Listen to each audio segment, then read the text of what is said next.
Assalamualaikum warahmatullahi wabarakatuh, sobat RH sekalian. Jumpa lagi kita di channel yang keren ini, keren cerdas. Ya, saudara sekalian, mungkin babak pertama Indonesia Vietnam itu sudah berakhir. Untuk sementara kita ketinggalan 0-1. Kita mulai saja perbincangan kita. Tadi kita janji 20-30, ternyata waduh sepak bola ya. Antoni Budiawan di kampus beliau. Iya, di kampus beliau kan IBI ya, Institut Bisnis Indonesia kan. Iya. Oke, agak deketin Prof ininya. Iya. Ya, biar kalau mau nyaman di ininya yang di apa? Yang ini bisa diginiin nggak apa-apa ya. Nah, jadi kita mau ngomong 3 hal itu, Prof ya.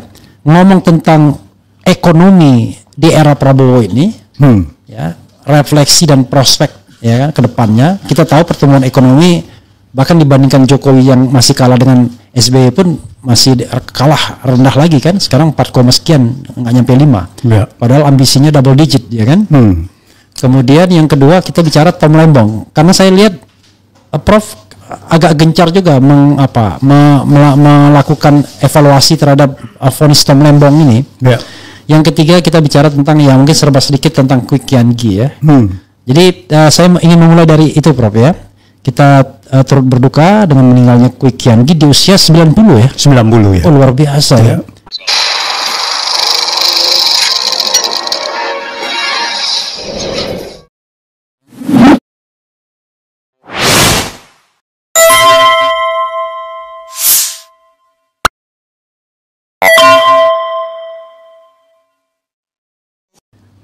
Kira-kira 2 atau 3 tahun yang lalu saya pernah mengundang beliau, tapi kelihatannya waktu itu beliau sudah oke. Cuma kelihatannya masalah kesehatan agak ini, dan kemudian juga masalah politik juga. Kelihatannya beliau nggak mau bentrok sama Jokowi gitu ya. Iya. Turun naik terus kesehatannya. Iya.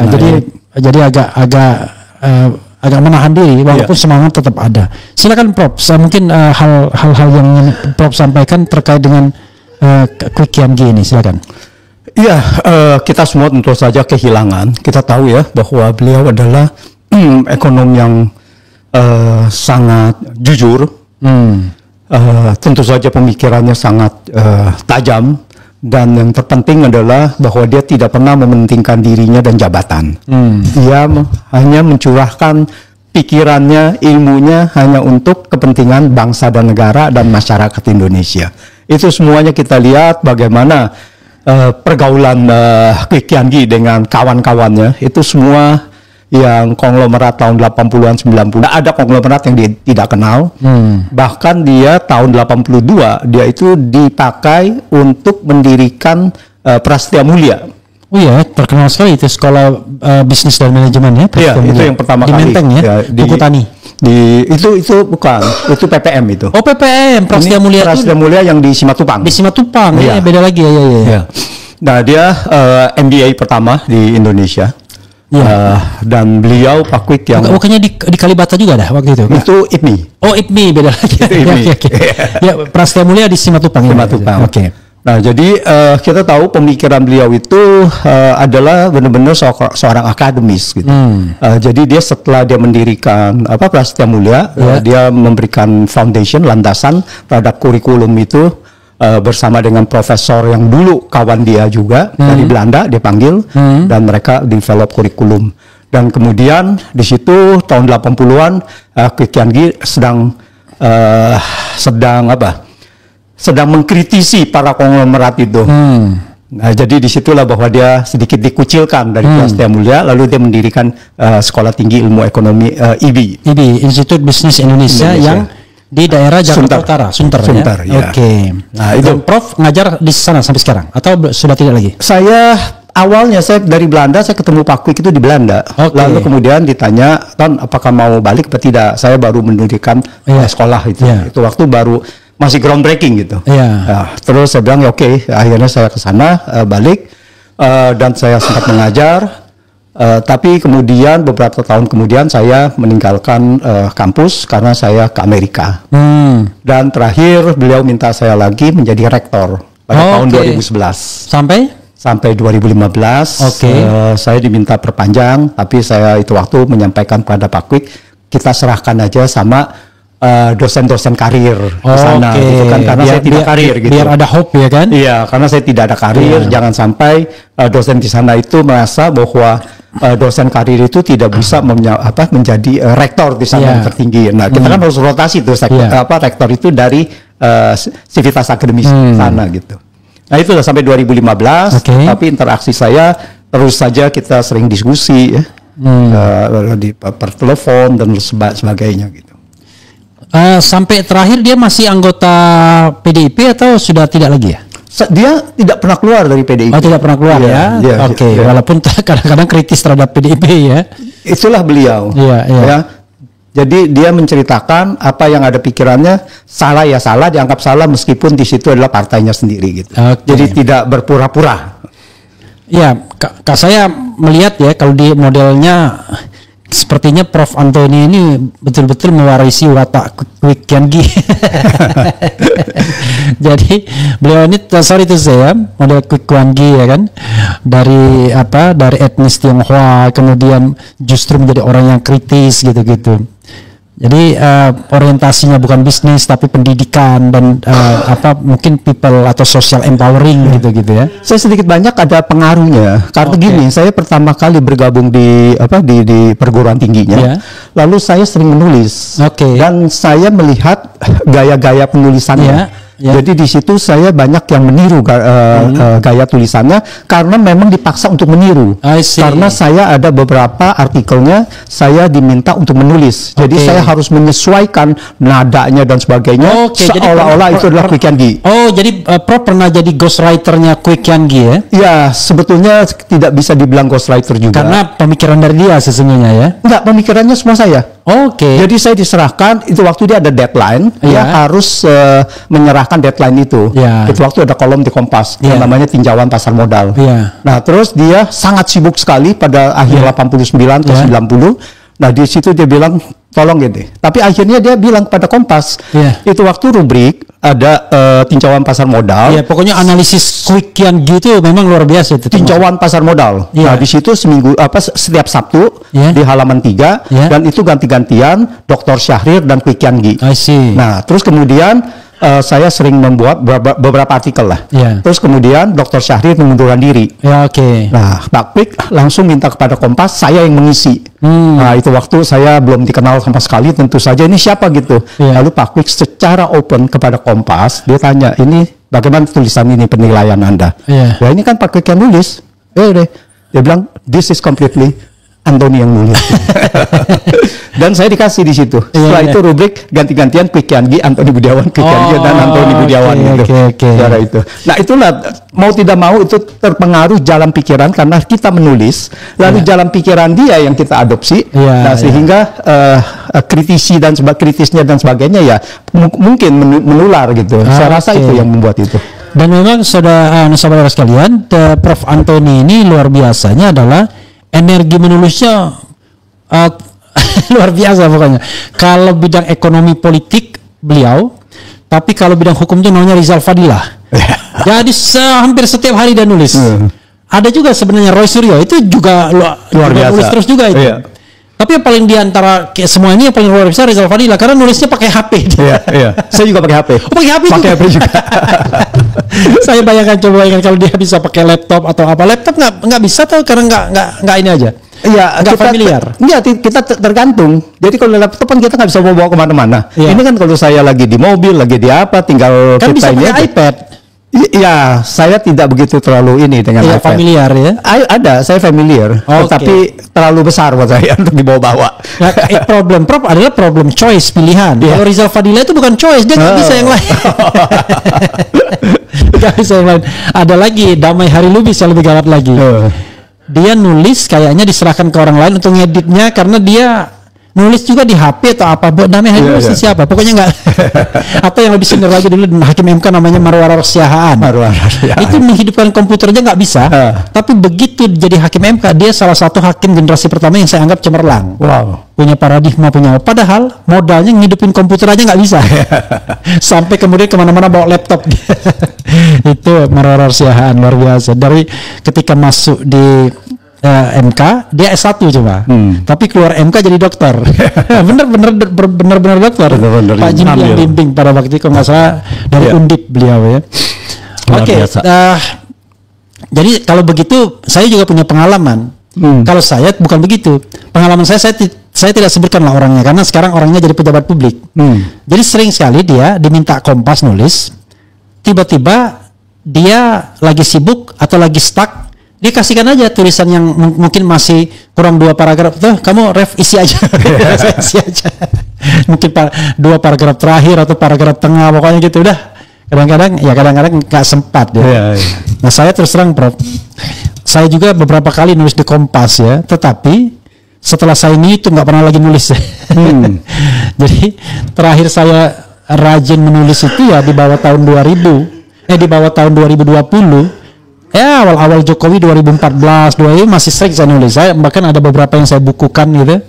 Itu political die pemilu, kemudian harapan itu bernama Jokowi. Saya kumpulkan, nanti saya kasih. Tetapi sekarang saya terlalu sibuk dengan dunia audio visual ya. Apalagi Prof Antoni yang ingin disampaikan soal Quick Kian G gitu ya. Ya, jadi beliau adalah seorang benar-benar demokrat dalam arti bahwa kita bisa berkomunikasi, benar-benar berdiskusi dengan beliau. Beliau itu tidak menganggap bahwa dia adalah orang yang benar sendiri. Jadi pandangan-pandangan orang itu benar-benar diserap sama dia dan benar-benar diskusi, benar-benar debate gitu, debat dan sebagainya sampai ya kalau memang dia mengakui bahwa dia itu lawannya adalah benar, dia akui gitu. Nah itu adalah pengalaman saya sering sekali bertukar pikiran sama beliau gitu. Jadi sangat-sangat nyaman dengan diskusi dengan beliau itu. Saya unfortunately saya tidak pernah bertemu fisik Prof sama beliau. Jadi itulah yang saya mau ngundang.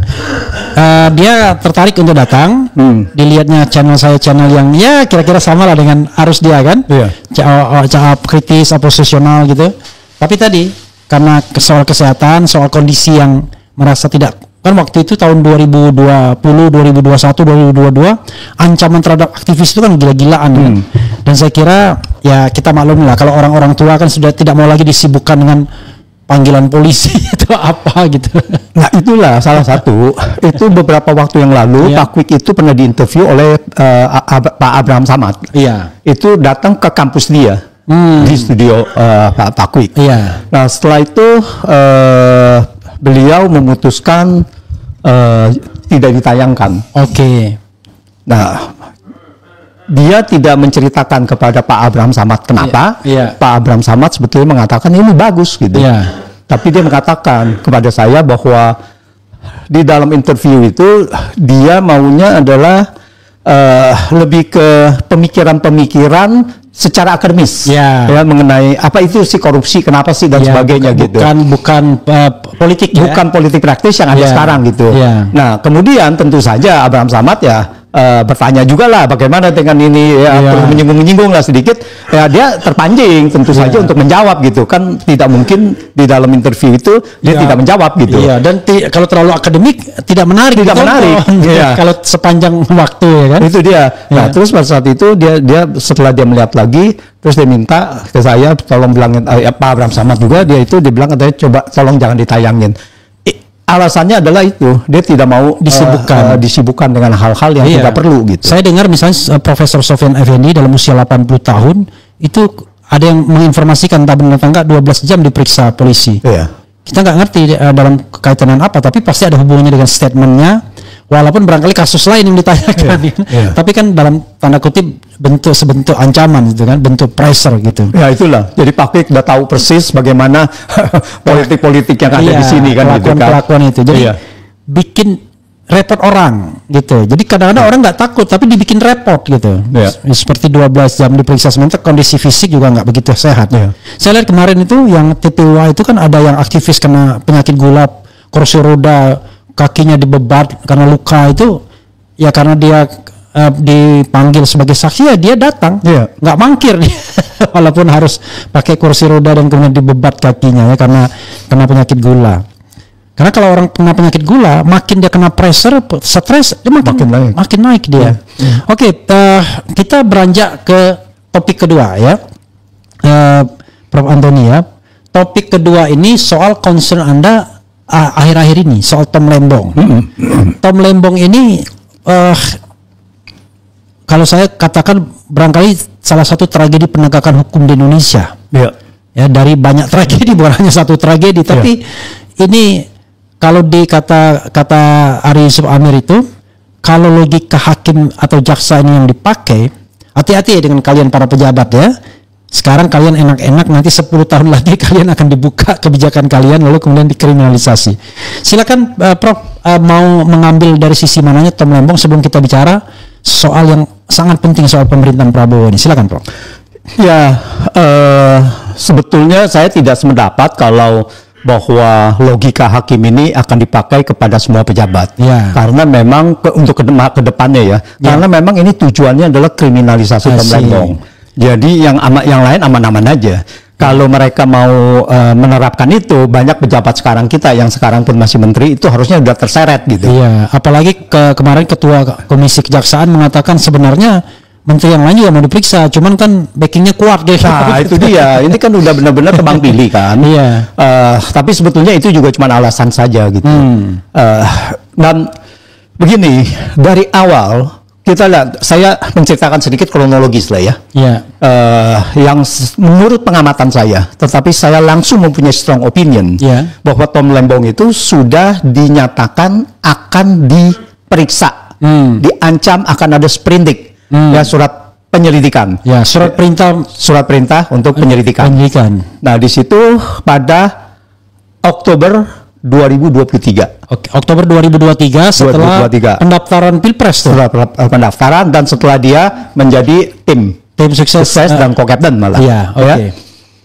Jadi tim sukses inti malah balanya ya. Nah, malah sangat inti.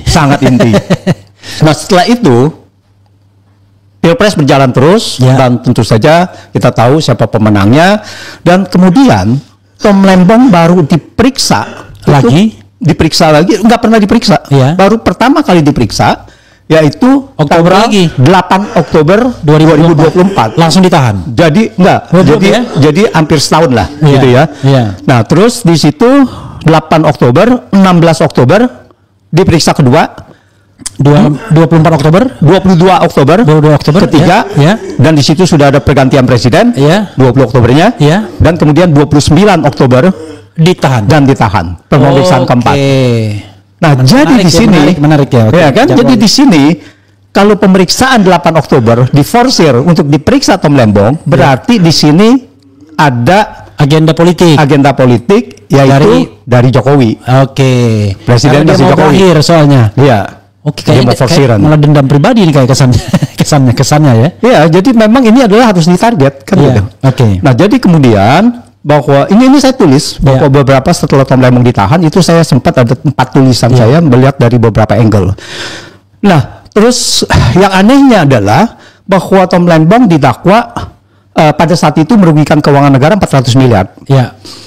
Tetapi tidak ada hitungannya bagaimana. Jadi tidak pernah diceritakan apa. Dan tidak ada aliran dana kepada Tom Lembong. Nah, jadi di situ sudah ada tanda tanya besar. Bagaimana dia bisa menentukan kerugian keuangan negara dan menahan? Nah, di situ karena belum ada audit dan sebagainya. Jadi belum ada yang namanya kerugian pasti yang berdasarkan audit. Unsurnya itu belum terpenuhi ya. Nah, itu. Jadi saya lihat. Nah, kemudian berlarut-larut sampai kalau nggak salah Tom Lembong di bulan November itu mengajukan pra peradilan. Dia tanya apa dasarnya, di mana audit dari kerugian keuangan negara, tidak ada. Jadi tidak diberikan pada saat itu.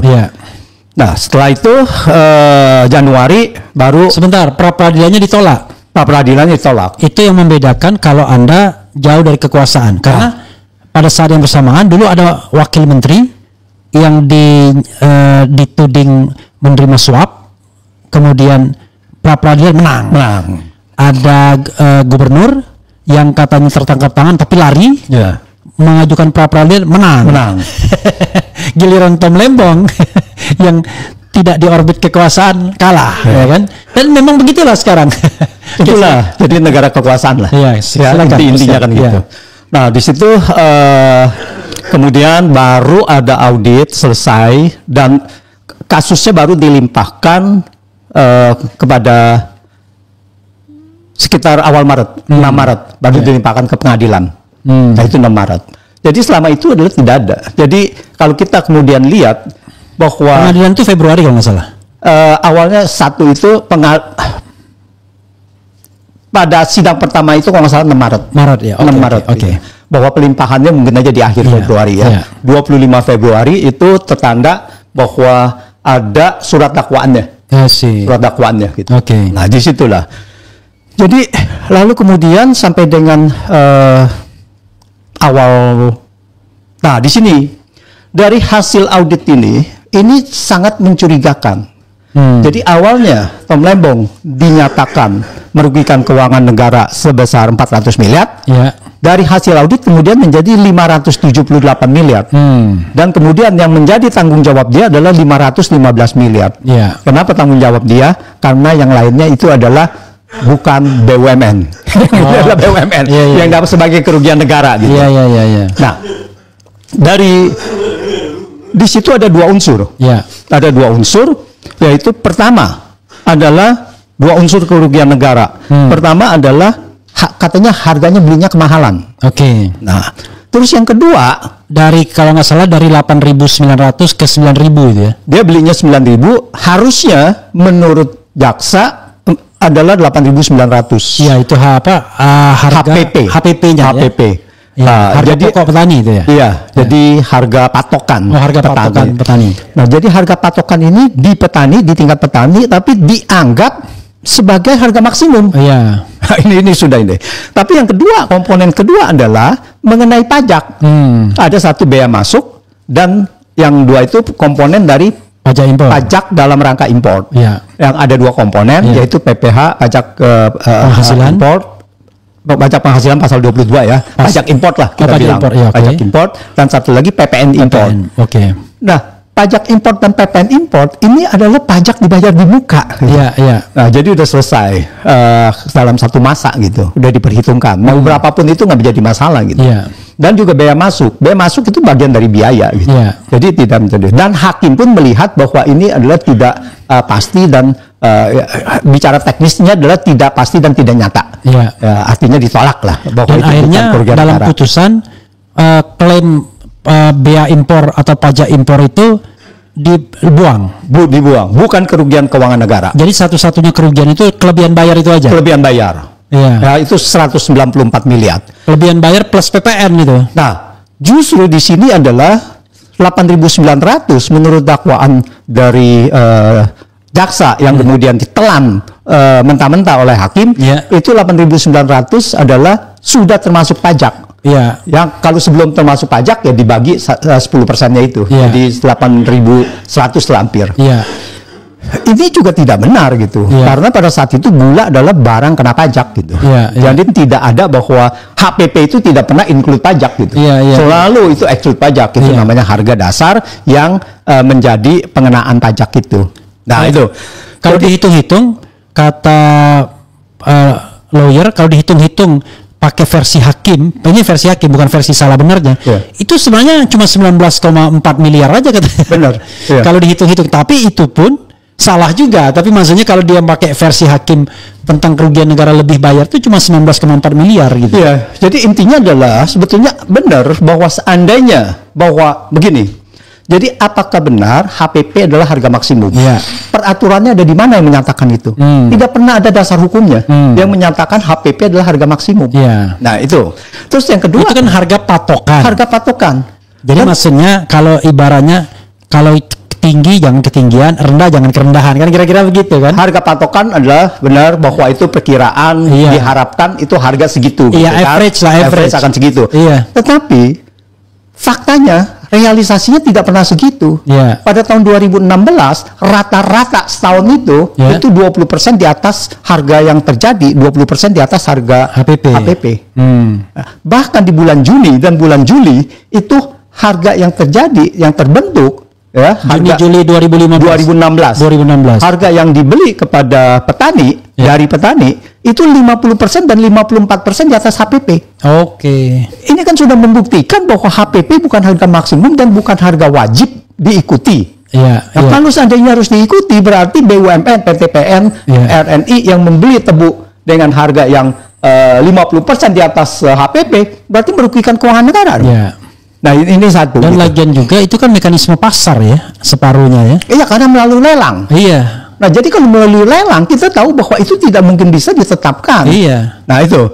Nah, jadi begini, bahwa pertama adalah HPP itu tidak ada dasar hukumnya bahwa itu harga maksimum. Iya. Yang kedua adalah Dalam praktek misalnya. dalam prakteknya. Iya. Dan seluruhnya ada yang lebih rendah juga. Oke. Memang dalam praktek tidak pernah ada. HPP itu hanya rujukan saja gitu. Iya.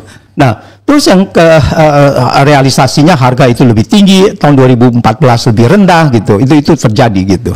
Nah, seandainya ini yang tadi dikatakan itu harga maksimum, perhitungannya pun salah. Iya. Nah, perhitungannya harusnya cuma 19 miliar. 19,4 miliar. 19,4 miliar ditambah itu. Karena 10% itu PPN itu dia hitung juga. Iya. Yang Nah, sudah dibayarkan. jadi intinya adalah bukan masalah bahwa ini kerugian negaranya 19 miliar, 19,4 miliar. Tapi masalahnya adalah bahwa audit BPKP ini adalah cacat. Ngawur gitu ya. Ngawur, cacat gitu Iya. kan. Jadi itu sudah komponen yang bea masuk sudah dianggap sebagai kerugian negara. Iya. Itu keuangan negara, itu sudah cacat. Dan harusnya kalau sudah cacat, karena begini, dakwaan jaksa ini 100% tergantung dari dakwaan ini. Iya, tergantung dari Perhitungan itu. Perhitungan kerugian negara. Istilahnya obscure libel. Jadi dia obscure dia, nggak jelas. Sangat nggak jelas gitu. Iya. Nah, otomatis kalau perhitungan ini cacat, otomatis semua dakwaan ini cacat gitu. Iya, karena itu dasarnya. Karena itu dasarnya gitu. Iya. Nah, saya menilainya begitu. Nah, jadi hakim kita lihat apa yang dilakukan. Saya melihatnya bahwa ini adalah memang kompromi bahwa Tom Lembong ini memang harus di penjara, dihukum. Ya, dengan lalu adalah satu kerugian keuangan negaranya, satu komponen. Iya. Padahal hakim tidak menghitung benar-benar dan tidak pernah menanyakan kepada saksi berapa coba hitung kerugian keuangan negaranya. Tidak ada, jadi nggak pernah dihitung ulang itu. Apalagi ketika tidak ada aliran ke dia atau ke pihak yang terafiliasi ya dengan dia, itu kan membuktikan tidak ada mens rea berarti. Tidak ada, benar. Itulah. Nah, jadi saya lihat bahwa emang putusan hakim ini adalah untuk memperjelas bahwa kriminalisasi ini harus dijalankan. Jadi, Prof, ketika saya ditanya karena saya orang hukum ya, karena yang dikenakan itu pasal 2, di situ saya ditanya, kira-kira berapa tahun Tom Lembong? Bebas atau enggak? Saya dalam hati saya, kalau sudah seperti ini nggak mungkin dibebaskan. Karena dia sudah ditahan dan lain sebagainya. Paling tidak dia akan dihukum selama dia ditahan. Ada tahanan. Ya, cuma nggak mungkin juga. Karena pasal 2 itu hukuman minimalnya 4 tahun. Iya. Saya mau ngomong 4 tahun, saya cuma ngomong begini. Gini, kalau pasal 2 itu sebelum putusan ya minimalnya 4 tahun. Saya hanya ingin mengatakan bahwa ya nggak mungkin kurang dari itu. Jadi karena kalau pasal 3 itu 1 tahun. 1 tahun. Gitu. Iya. Nah, itu yang saya perkirakan bahwa dia itu adalah pasal 2-nya tidak terbukti tapi dianggapnya pasal 3 kan gitu kan. Itu kompromi yang paling ini sehingga dalam 1 tahun itu dia itu bebas. Jadi setelah itu dia sudah ditahan 9 bulan. Iya, tapi Prof, tuntutan jaksa itu cuma pasal 2. Iya. Waktu dakwaan dia gunakan pasal 3 juga. Iya. Tapi waktu tuntutan dia cuma gunakan satu pasal itu, pasal 2. Makanya hakim ya barangkali TikTokannya. TikTok lah. Udahlah, jangan dong pakai pasal 3. Itu bikin ribet kita. Ya ada 2 aja. Ya, waktu dituntutan saya nggak baca ya, tapi pasal 2. Kenapa saya bisa menyimpulkan itu? Karena dalam putusan yang dibahas cuma pasal 2. Cuma pasal 2. Karena kalau biasanya tuntutannya ada pasal 3, hakim akan bahas. Tapi ternyata tuntutannya cuma 1 pasal aja dan itu minimum 4 tahun. Dan itu sudah framing loh. Ya, sudah. Wadah, kalau orang nggak paham kan, wadah. Apalagi kalau kita bicara dengan orang-orang yang pura-pura nggak tahu tuh, pendukung-pendukung pemerintahan sono lah. wah ini kan terbukti, kita saja ya kayak ijazah kan, kita percaya saja sama UGM, sama Bareskrim. Iya kalau independen, netral ya kan, dan tidak ada relasi kuasa atau hegemoni gitu ya. Tapi yang menarik adalah masyarakat opininya adalah bahwa Tom Lembong tidak bersalah. Iya, bahkan ini menarik, ini sangat menarik. Bahkan ada stand up comedy gitu juga ini ya. Rata-rata mereka tidak menyalahkan Tom Lembong, bahkan ada mantan ex KPK ya atau ex KPK mengatakan baru kali ini terpidana korupsi itu mendapatkan kehormatan luar biasa. Benar, iya. Dan juga ada ini mantan dari polisi. Ya ada beberapa wakil Wakapolri, tapi itu bukan Saud yang ngomong, tapi siapa lagi gitu, ada di luar Saud Situmorang gitu. Prof, menarik. Silakan mungkin wrap up dan closing soal terkait dengan Tom Lembong ini sebelum kita beranjak pada tema terakhir soal pemerintahan Prabowo yang tentunya tidak bisa kita lepaskan ya dalam pembicaraan kita. Ya, untuk Tom Lembong kita berharap tentu saja bahwa kesalahan hakim ini, saya mengatakannya bahwa ini jelas kesalahan ya. Kekhilafan hakim ini bisa dikoreksi di tingkat itu mereka mengajukan banding. Mudah-mudahan ini bisa dikoreksi. Janganlah sampai kita memang hukum kita dipermainkan sampai sedemikian rupa, harus dikoreksi agar juga dunia luar bisa melihat bahwa hukum ini tidak digunakan sembarangan, dan terutama dari investor-investor asing kita masih bisa mendapat kepercayaan bahwa mereka masih investasi di Indonesia. Apa jadinya kalau hukum ini sudah tidak ada lagi di Indonesia? Mereka pasti juga khawatir, pasti takut untuk investasi di sini gitu. Oke, ya.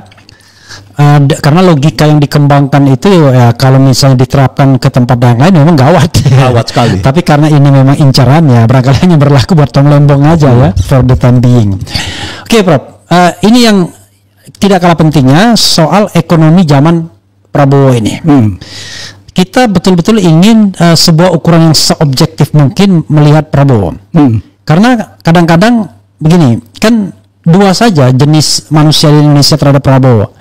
Ada yang menjilat, ada yang mengkritik, kan kira-kira begitu. Nah, kita mungkin termasuk jenis manusia yang selalu mengkritik. Tapi kan kita mau mengkritik secara objektif apa adanya, ya. Kita tidak ingin melebih-lebihkan, tapi tidak juga ingin mengurang-urangi.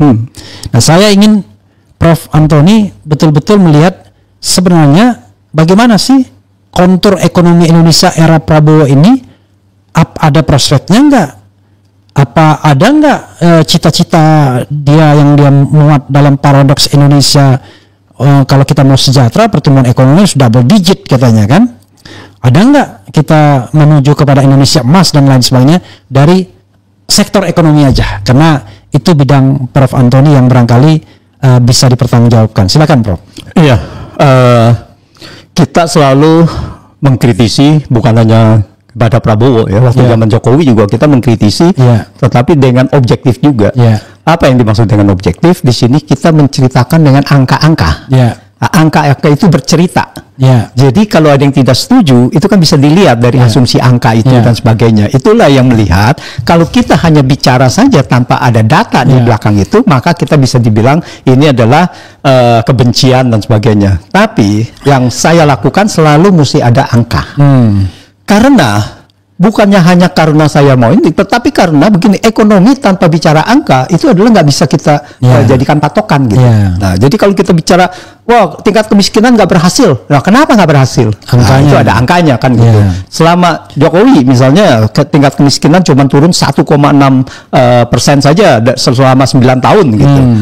Nah itulah. Nah sekarang dengan Prabowo, bahwa program sampai saat ini program yang ada ini adalah cuman yang dia realisasikan adalah program MBG, makan bergizi gratis. Itu yang sekarang masih terus digalakkan untuk menangani stunting. Bahwa setuju apa tidak setuju terhadap program ini, tetapi ini adalah yang dilakukan. Dengan pergeseran-pergeseran yang luar biasa ya. Dengan pergeseran karena ada permasalahan dana lah ya, keuangan dan sebagainya gitu. Jadi itu harus dilakukan manuver-manuver, dilakukan penyesuaian-penyesuaian. Gitu. Dan yang kedua adalah yang cukup mengejutkan adalah Danantara. Oke. Nah, ini kan Danantara ini bagian dari yang program yang diinginkan oleh Prabowo yang hilirisasi ini. Oke. Nah, hilirisasi pangan salah satunya dan hilirisasi tambang dan pangan. Tambang dan pangan. Oke. Nah, jadi kita mau swasembada pangan, mau swasembada energi, ya. Makanya kita ada berapa? 2 juta hektar di Merauke. Nah, di situ diisi oleh padi dan sebetulnya tebu, ya, untuk gula gitu di situ. Dan ya, jadi ini yang akan dilakukan. Nah, kita tidak ada uang di situ. Maka yang akan dan yang sudah dilakukan ya sebagian ya. Ya, yang dilakukan sebagian yang di Merauke itu, tapi kita tidak tahu, tidak terbuka itu berapa banyak gitu. Nah, itu program yang sudah sedikitnya sudah berjalan lah ya. Sudah dijalankan. Nah, sekarang Danantara ini kita tidak ada uang APBN untuk ke sana, dan menurut saya juga APBN akan kesulitan karena di sini adalah food estate itu pendekatannya harus memang perusahaan gitu ya, jadi didirikanlah salah satu Danantara. Tapi begini, dan sebelum lebih jauh Prof ya, Danantara ini sebenarnya jenis apa ya? Apakah misalnya kalau di Singapura itu seperti Temasek gitu, super holding BUMN gitu?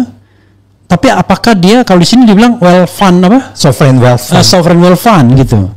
Jadi semacam lembaga pendanaan dan lain sebagainya. Saya nggak terlalu paham gitu, karena dia seolah-olah membawahi semua BUMN, tapi kelihatannya yang dia pedulikan cuma duitnya doang. Keuntungan-keuntungan BUMN itu yang masuk ke dalam Danantara. Sementara kerja teknis BUMN ya tetap diserahkan kepada masing-masing BUMN, tapi duitnya, keuntungannya diambil. Saya tidak tahu persisnya, tapi silakan dilanjutkan. Ya, jadi konsepnya memang kita menyebutnya semacam sovereign wealth fund. Nanti saya jelaskan apa itu. Sebetulnya kita dalam bahasa Indonesianya, dalam undang-undangnya itu disebut Badan Pengelola Investasi. Oke. Sebelumnya kita sudah ada tahun 2020 itu sudah didirikan yang namanya Lembaga Pengelola Investasi. Yang kantornya di Menteng. LPI. Kantornya di Menteng saya lihat kayaknya. Saya lupa di mana, tapi Lembaga Pengelola Investasi. Karena saya pernah jalan di daerah Menteng, daerah Cendana gitu-gitu. Itu ada Lembaga Pengelola Investasi kayaknya itu. Mungkin kantornya mungkin banyak. Banyak ya? Mungkin banyak gitu ya. Saya rasa tetap saja bahwa kantor pusatnya pasti di daerah segitiga ini. Kementerian Keuangan ya. Nah, Lembaga Pengelola Investasi ini modalnya secara cash itu adalah $2 miliar. 30 triliun. Rencananya dikembangkan menjadi 75 triliun. Nah, 75 triliun yang 45 triliun itu sudah di-store lagi melalui saham. Melalui saham BRI dan Mandiri. Dan kalau nggak salah ada BTN. Itu sudah sebagian dikasihkan juga ke sana. Tetapi dihitungnya harga pasar. Pada saat itu harga pasarnya tinggi, sekarang anjlok, rugilah dan antara LPI ini gitu. Oke. Nah, LPI itu singkatan itu. Jadi LPI ini beli saham bank-bank pemerintah itu. Penyertaan. Oh, penyertaan. Sorry. Iya, karena dia negara ya. Jadi penyertaan saham. Jadi modalnya 2 miliar, harusnya 5 miliar. 3 miliar lagi dibayarlah saham. Untuk penyertaan dari pemerintah. Oke. Dari pemerintah. Jadi dari bank-bank itu ya, ke Himbara ya. Iya. Nah, tapi kita tidak tahu bagaimana nasibnya LPI ini. Dan LPI ini tidak diaudit oleh BPK. Oh, awal gelap ya jadinya. Bayangkan dana 3 triliun itu awal gelap. Kemana nggak jelas itu. 30 triliun. Oh, 30 triliun, Yang cash. Itu sama dengan dana Telkomsel ke GoTo. Sama nggak jelasnya itu. Sama nggak jelasnya. Oke, silakan teruskan, Prof. Nah, di situ sudah ada, tetapi pertanyaannya kenapa harus didirikan Danantara lagi? Kelihatannya ini ada masalah dan tidak mau diikut sertakan kan gitu kan? Jadi masalah politik sudah ini. Nah, ini jadi kemudian didirikan lagi. Gitu. Atau masalah hukum mungkin ya? Mungkin masalah hukum, masalah ketidakjelasan di sana gitu kan? Mereka tidak mau terjerumus lah di situ. Tersangkut gitu ya? Tersangkut gitu. Nah, kemudian didirikanlah Danantara. Tapi lebih hebat lagi. Karena Tapi pendirian Danantara ini kemudian diwadahi dengan undang-undang BUMN perubahan. LPI juga ada undang-undang yang sebetulnya adalah ada perubahan-perubahan, tetapi tidak benar-benar ya sebetulnya ada pelanggaran pelanggaran di situ. Nah, kalau kita lihat undang-undang BUMN ini kan tidak benar-benar ada yang ngetes juga kan ya, apakah ini melanggar konstitusi apa tidak kan? Ya. Nah, jadi yang lucunya undang-undang BUMN sudah disahkan jadi undang-undang nomor 1 tahun 2025 hanya beberapa bulan ketika pemerintahan Presiden Prabowo ketok palu ya kan, dilantik. Ada nggak pembahasan jadinya kan? Jadi kesannya nggak ada pembahasan, nggak apa, main talk gitu aja gitu. Ya, mungkin pembahasannya udah lama sebelumnya ya, udah dipersiapkan. Ya, tetapi itu tapi bukan di DPR yang baru kan? Iya, itu kan nggak boleh mestinya. Kan? Oke, silakan. Karena kan DPR yang baru pemerintahnya beda, jumlah partainya beda kan? Oke, silakan Prof, teruskan. Nah, jadi di situ Danantara diserahkan pendiriannya bagaimana? Pendiriannya adalah saham-saham dari semua BUMN yang awalnya jadi 7 BUMN yang kemudian diperluas menjadi hampir semua BUMN. Oke. Nah, itu terutama BUMN yang untung. Ya, yang rugi pun pokoknya semuanya. Oke. Jadi semua jadi Danantara ini mempunyai sekitar 85 BUMN. Jadi berikut anak dan cucunya. Oke, digabung jadi satu dan itulah dianggap aset mereka. Dianggap aset mereka. Danantara. Iya, jadi karena konsolidasi kan ya, gitu. Lalu kemudian Prabowo langsung mengklaim sebagai sovereign wealth fund paling gede gitu, termasuk yang paling gede di dunia gitu. Nah ya, karena padahal nggak ngapa-ngapain, cuma mengkonsolidasikan dari BUMN aja. Makanya ini definisi dari sovereign wealth fund. Sovereign wealth fund itu adalah sebetulnya negara itu mempunyai kelebihan fund. Ya, seperti Temasek itu dia ada mengelola yang namanya dana CPF dari Singapura. Ya. Jadi Providence Funds itu. Nah, jadi itu kelebihan benar. Lalu dikelola di situ. Bukan yang diklaim dan bukan itu LPI itu modalnya dari utang. Nah, gimana kita bilang dari utang itu harus dari sebagai sovereign wealth, sebagai kekayaan. Nah itu. Jadi di sini definisi sovereign wealth fund ini adalah tidak benar. Sovereign wealth fund ini misalkan Norway yang oil fund sebetulnya ya, itu yang terbesar gitu. Nah itu memang dia ada surplus. Surplus daripada nanti kalau dia oilnya habis, minyak buminya habis, maka dia harus mempunyai cadangan. Nah ini dipisahkan lalu kemudian dikelola. Dia investasikan di perusahaan-perusahaan besar gitu.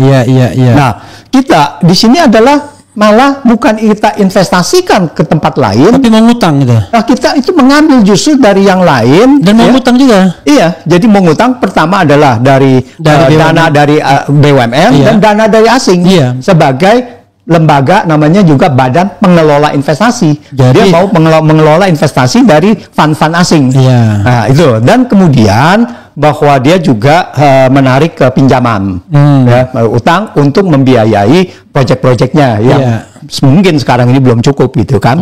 Dia memerlukan dana itu sampai ada sovereign wealth fund yang dari asing itu mau menanamkan dananya di sini gitu. Nah, itu. Ngeri. Kalau saya lihat dia ngeri sekali ya. Gini, tentu pesimisme itu tidak akan disukai oleh Prabowo. Prabowo kan nggak suka kritik biasanya ya. Tetapi kalau menurut saya, apa iya ya bisa ada lembaga semacam Danantara atau BUMN sebelum perilaku KKN itu dihilangkan, dikikis. Karena kebiasaan kan, kalau nggak korupsi, kalau nggak korupsi nepotisme. Dan itu ternyata di Danantara itu sudah terjadi KKN itu from the beginning itu. Siapa CEO-nya, siapa COO-nya, kan orang-orang yang terkait dengan kepentingan politik semua, bukan profesional murni. Silakan Prof. Jadi ada dua hal. Satu adalah tentu saja personalianya, siapa yang menangani itu. Itu waktu mau di beberapa figur asing lah ya, yang mau dipakai di sana untuk supaya mendapat kepercayaan asing. Tetapi salah satu yang diharapkan itu join, tapi kemudian mundur. Yaitu Ray Dalio. Itu satu. Yang kedua yang mengecewakan. Ray Dalio itu siapa? Dia itu adalah investment banker. Dia itu memang investasi dari Amerika. Dia itu sukses mengelola dana ya begini, dana untuk pengelola dana ini, funds ini. Yang kedua adalah Thaksin Shinawatra. Ya, kalau di Thailand orang nyebutnya Thaksin Shinawatra. Iya, gitu juga Shinawatra. Thaksin Shinawatra. Nah, di sini kan Thaksin itu kan kita tahu bahwa ini kita harus sensitif lah. Bahwa Thaksin ini sangat tidak disukai oleh rakyat Thailand. Secara umum. Ya. Lalu kemudian dia dulu kan sebagai koruptor kan. Dan tapi di sini dia sebagai penasehat. Nah ini saya rasa ini kurang begitu terlalu baik ya, tidak sensitif dan tidak memberikan added value, nilai tambah. Jangan-jangan. Iya, meskipun pada saat itu dia mungkin berjanji mau investasi segala, tapi apa sih? Berarti kan kita tidak bisa menghalalkan segala cara gitu ya untuk menarik itu. Banyak lagi yang cara-cara lain gitu. Nah itu yang menarik adalah apakah benar returns dari Danantara itu bisa mencukupi dari dividen yang dia ambil. Jangan lupa bahwa dividen yang dia ambil dari APBN itu kan berarti harusnya masuk ke APBN. Dividennya tapi sekarang masuk ke Danantara. Itu dividen BUMN. Dividen dari BUMN dari anak perusahaannya dia itu tadi. Itu adalah sama juga dengan sebetulnya adalah dana utang. Karena kekurangan dari APBN itu akan ditarik dari utang. Nah, jadi utang aja kita bayar rata-rata mungkin 6-7%. Nah, jadi apakah bisa 6-7% per tahun dari nilai yang diambil tahun berjalan ya. Dari tahun berjalan. Ya, jadi kalau 80 triliun ya berarti 6-7% setiap tahun kita harus sebagai cost of fund lah kita gitu. Nah, itu. Apa benar bisa? Belum yang tadi dikatakan bahwa risiko investasi dan sebagainya, kita sekarang saat ini belum melihat benar-benar hasilnya, tapi kita berharap lah bahwa benar-benar Danantara memang sesuai yang direncanakan atau diimpikan oleh Prabowo. Tapi meskipun kita lihat bahwa ya kalau jalannya seperti ini ya kita merasa lebih pesimis gitu kan. Nah itu yang harus diwaspadai. Saya jangan Danantara, pemerintahan ini aja secara keseluruhan pesimis ketika jumlah kementerian dibengkakkan sampai 100-an termasuk wakil menteri. Saya membayangkan division of labor di antara mereka gimana ya? Sangat sulit, sangat sulit. Sudah division of labornya sulit, dananya juga nggak jelas. Ya kan? Nah itu kenapa dia tidak mempertahankan struktur yang ada sambil jalan dia evaluasi terus menerus kan? Gitu. Tapi yang terjadi dia melakukan perubahan radikal ke kelembagaan, tapi orang-orangnya orang lama yang dia impuls ke sana. Oke, silakan, Prof. Nah, jadi kalau kita kembali lagi ke Danantara itu, jadi returns-nya ini yang saya khawatirkan adalah akan mengulang kegagalan dari LPI.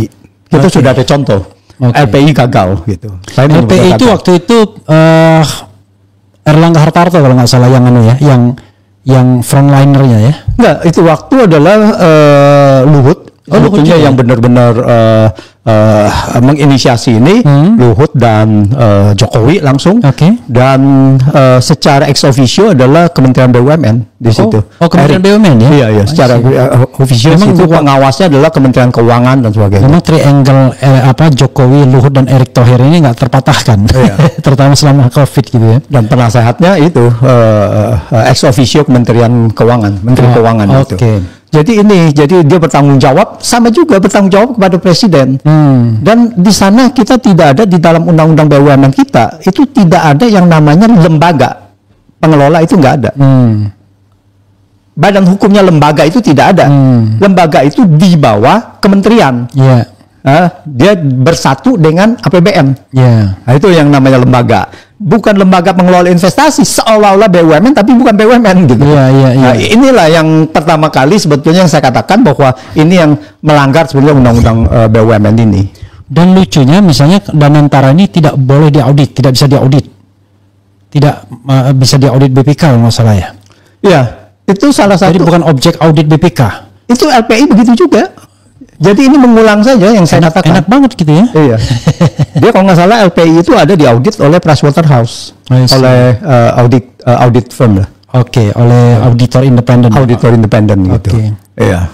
Nah itu jadi ini kita khawatirkan itu 2 program ya, MBG dan satu lagi Danantara. Yang lainnya Danantara itu termasuk hilirisasi lah kita bilang ya, hilirisasi pangan, hilirisasi energi nantinya akan ke sana gitu.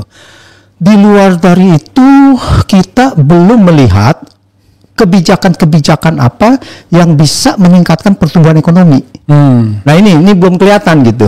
Jadi yang ada malah dari Kementerian Keuangan kebijakan-kebijakan instrumen pajaknya malah bersifat kontraktif.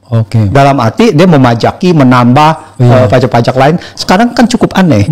Pokoknya objek-objek pajaknya ditambah dia. Yang apapun baru digali terus gitu kan. Objek pajak apapun baru dipajakin gitu. Iya. Nah, lalu kalau dia sumber-sumbernya adalah mencari sumber baru, lalu dia mengatakan anehnya adalah mereka harus mencari pengganti dividen BUMN yang hilang, yang masuk ke Danantara gitu. Jadi bukannya berdasarkan kita punya meningkatkan ekonomi, otomatis penerimaan pajak naik, tetapi ini adalah membuat pajak-pajak baru gitu. Pokoknya ngincerin orang yang punya duit lah kira-kira gitu. Apalagi ada yang dikatakan bahwa dua tanah, dua tahun tidak aktif tanah itu diambil negara. Terus satu lagi adalah mengenai bank rekening bank 1 tahun sampai 3 bulan tidak aktif. Iya, sampai 1 tahun. Itu dibekukan.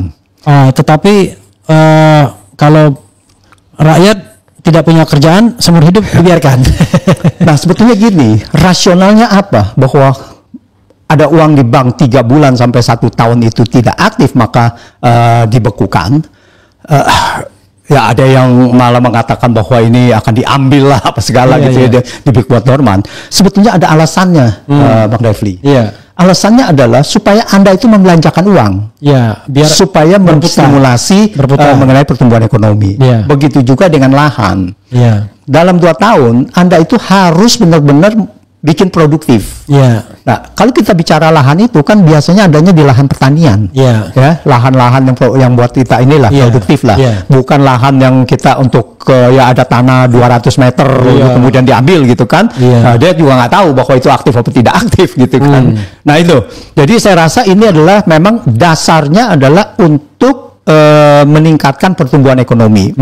Ada di Belanda misalnya itu waktu untuk menstimulus pertumbuhan ekonomi, maka ini dengan jumlah tertentu maka dikenakan negatif interest. Jadi kita harus bayar. Nah, jadi kita tidak boleh misalkan lebih dari uang kita balance-nya saldonya nggak boleh lebih dari 100.000 euro. Nah, lebih dari itu kita dikenakan negatif interest. Kita harus bayar gitu. Bahkan selain negatif ada juga yang zero interest gitu. Ya, kalau zero interest sudah biasa lah. Kita bisa gitu. Ini negatif, kita bayar kepada itu. Nah, itulah bagian-bagian yang kita bagian dari untuk stimulus kita punya ekonomi gitu. Nah, ini latar belakangnya sebetulnya begitu. Banyak yang kemudian ya tentu aja sosialisasinya nggak benar ya. Jadi dianggapnya bahwa ini negara apa benar nih udah penerimaan pajak turun, semua mau dipajakin. Tapi terus kita punya aset mau diambil lagi kan gitu. Tapi begini juga, orang kan bicara tentang uncertainty ya, ketidakpastian. Sebagai contoh misalnya, yang paling gawat adalah kalau kita nanti tidak punya uang cash ketika terjadi riot. Ya kan? Dan bukan tidak mungkin ketika rakyat banyak yang kelaparan ya, dan celakalah orang yang tidak pegang uang cash kan. Sementara para pengusaha, para konglomerat itu dia tinggal lari aja. Lari ke Singapura, mungkin lari ke Swiss, kita nggak tahu, lari kemanapun. Dan di sana dia punya rekening bank. Nah, kita mau kemana? Misalnya kalau nggak punya uang cash sama sekali, akhirnya banyak juga yang berpikir masyarakat mereka lebih merasa sip pegang uang cash ketimbang menaruhnya di bank misalnya. Dan mereka berpikir itulah untuk pertahanan mereka makan, in case ada apa-apa mereka masih bisa punya alat untuk pembayaran. Kita ini kan masih santai-santai kalau kita masih punya alat untuk pembayaran. Tapi kalau kita nggak punya apa-apa lagi untuk membeli beras, membeli apa, baru kita nangis kan. Jadi banyak masyarakat dalam untuk menyiapkan hal-hal seperti itu, jadi mereka menyimpan cash, namanya cash hoarding. Jadi itu terjadi di mana-mana, bukan hanya di Indonesia, tapi umumnya itu adalah fenomena manusia sebagai makhluk ekonomi gitu. Dia untuk mengamankan dia punya kebutuhannya gitu. Nah, sekarang yang terkait tadi bahwa apakah uang itu disita atau apa yang tadi kalau 2 tahun ya tanah ya itu akan diambil. Iya, diambil negara. Itu kan sebetulnya tidak boleh. Itu udah jelas melanggar kita punya undang-undang dasar. Udah melanggar konstitusi pasal 28 itu. Iya, property right. Maksudnya orang berhak atas hak kepemilikan. Ya, dan hak milik itu tidak bisa dirampas dengan semena-mena. Dengan alasan apapun. Ya, dengan semena-mena, dengan alasan apapun itu tidak bisa. Jadi menurut saya ya untuk hal itu kita tidak perlu terlalu khawatir, dan kalau memang ini kan cuma baru pembicaraan, baru rumor, ya kan belum dijadikan benar-benar sebagai kebijakan atau peraturan gitu. Dan saya rasa tidak akan menjadi peraturan, tapi spiritnya adalah ya itu untuk membuat ekonomi berputar. Ya, tapi itu juga kan seperti ayam dan telur ya, membuat ekonomi berputar ini orang harus punya prasyarat kan. Syaratnya salah satunya adalah keamanan. Bayangkan, kadang-kadang untuk mempertahankan tanah saja, kepemilikan tanah aja sebenarnya minta ampun beratnya kan. Segala konflik dan lain sebagainya, walaupun sudah ada sertifikat, sudah dipagar, tetap saja kan premanisme dan lain sebagainya. Apalagi kalau di tanah tersebut kemudian kita bangun usaha, waduh tambah lagi faktor keamanan dan kenyamanannya bermasalah. Jadi kadang-kadang pemerintah menginginkan kita aktif, produktif ya kan, tapi aspek keamanan dan kenyamanan dia nggak perhatikan. Bahkan kadang-kadang negara bagian dari premanisme itu kan kacau juga kadang-kadang. Iya, di dalam yang normal semuanya untuk meningkatkan pertumbuhan ekonomi kita selalu bermain di kebijakan. Kebijakan ekonomi, kebijakan fiskal, kebijakan moneter dan sebagainya itu kita memberikan stimulus. Jadi kita tidak bisa memberikan stimulus atau mengancam dengan oke, ini Anda uangnya akan diambil, uangnya akan dibekukan dan sebagainya. Itu tidak mungkin bisa. Karena apa? Karena opportunity untuk berbisnis itu tidak ada gitu. Jadi harus apa? Harus dilakukan apa gitu. Itu tidak bisa gitu. Nah inilah, jadi kebijakan-kebijakan itu yang harusnya menjadi satu refleksi bahwa bagaimana kita mau meningkatkan pertumbuhan ekonomi, apakah itu industrial development kita, ya, lalu kita nata semuanya, lalu bagaimana kita memberikan stimulus bahwa ada orang mau investasi di situ, bahwa dengan pengusaha-pengusaha lokal lah. Nah, kita bagaimana bisa menjamin bahwa mereka bisa berusaha dengan aman ya tadi katakannya. Nah itulah yang harus kita gaungkan gitu, yang pemerintah harus tunjukkan gitu. Jadi tidak bisa dengan yang bukan stimulus, dengan sebenarnya threat ya, ancaman bahwa ini akan begitu. Nah inilah ini yang kita belum bisa belum mendengar. Apalagi kalau kita kaitkan dengan kesepakatan dagang yang barusan ini dengan Trump ini gitu. Nah ini sangat mengkhawatirkan gitu. Jadi saya menyoroti bahwa ini bukan hanya 0% dan 19% saja tarif produk Amerika 0% ke Indonesia, tarif kita 19% gitu. Tapi masalahnya tarif 0% Amerika ke sini apakah juga diberikan kepada negara lain dengan objek yang sama? Ya, misalkan ya kita bicara aja, saya tidak tahu bahwa otomotif itu termasuk atau tidak. Misalkan Trump menuntut bahwa otomotif dari Amerika bisa masuk tanpa tarif. Lalu bagaimana yang lainnya dari Jerman, Toyota, ya dari Jepang, lalu dari China, dari yang lain itu gimana gitu kan? Kalau mereka tidak diberikan, lalu kemudian mereka bilang bahwa Anda membuat diskriminasi kepada kita. Nah ini yang membuat hubungan internasional Indonesia, geopolitiknya secara ekonomi ini sangat buruk sekali gitu. Nah ini yang bisa mengancam. Itu segala jenis barang atau barang tertentu aja 0%-nya? Saat ini adalah semuanya full. Pokoknya apa aja yang dari Amerika 0%. Apa aja yang dari kita 19%. Lalu itu pun masih ada dengan tambahan-tambahannya kan? Komitmen pembelian apa, kemudian data kita bisa diambil ke sana dan lain sebagainya kan? Jadi kita harus beli energi 14,5 miliar, harus ada produk peternakan dan pertanian 4,5 miliar, itu udah 19 miliar, itu sudah melebihi defisit yang ada di kita gitu kan? Lalu data-data kita boleh mereka ambil, data-data mereka yang mereka boleh ambil gitu. Ini sangat bahaya sekali. Lalu yang mencontohkan enggak, ini adalah data publik yang misalkan sudah ada di Google, di apa, itu pun tidak boleh. Google itu wajib mempunyai server di Indonesia dan dia wajib melindungi dan tidak boleh menjual kepada siapapun, even kepada pemerintah Amerika. Makanya Google tidak akan memberikan. Makanya Amerika harus minta izin dari Indonesia untuk melakukan itu. Dan ini sangat bahaya sekali. Ingat yang namanya Cambridge Analytica? Nah, Cambridge Analytica itu dia mengadakan survei kepada Facebook seolah-olah, tapi dia mengambil data dari Facebook dan itu dijual untuk untuk politik gitu. I see. Dan itu menjadi skandal besar. Facebook sempat dipanggil di parlemen Inggris ya. Wah, itu menjadi itu. Nah, itu yang tanpa legal, ilegal dia mengambil. Apalagi kalau sudah dilegalkan kan gitu kan, tinggal mereka profiling aja untuk keperluan nanti dia mau memajukan pilpres mana gitu kan, atau kepala daerah mana Jadi mereka udah tahu semua tuh memprofiling orang ini, kelemahannya apa, utangnya di mana. Terus nanti tinggal menuduh teroris di sini, teroris di sana gitu. Waduh gitu. Itu sangat bahaya sekali gitu. Itulah namanya geopolitik ya, yang kalau Gatot Nurmantio bilang selalu yang namanya perang asimetris itu ya. Oke, saya terakhir ini Prof ya, saya mau bicara tentang hal yang objektif juga, positif, gini ya, pesimisme dan optimisme ekonomi era Prabowo. Tapi saya mau kita pakai beberapa indikator, ya kan? Jadi misalnya saya tanya misalnya leadership presiden. Pesimis, optimis. Kalau pesimis why, optimis apa? Why? Tim ekonomi. Misalnya pesimis why, optimis why. Regulasi yang ada. Gitu. Ya. Jadi kita kayak sedikit trivia gitu. Oke, Prof. Saya harus memulai dari yang awal dulu ya. Mulai dari pertumbuhan ekonomi. Pesimis atau optimis? Kalau saya juga nggak ngerti ya, kalau pesimis itu berarti di bawah apa yang yang dicanangkan, apa yang ditargetkan.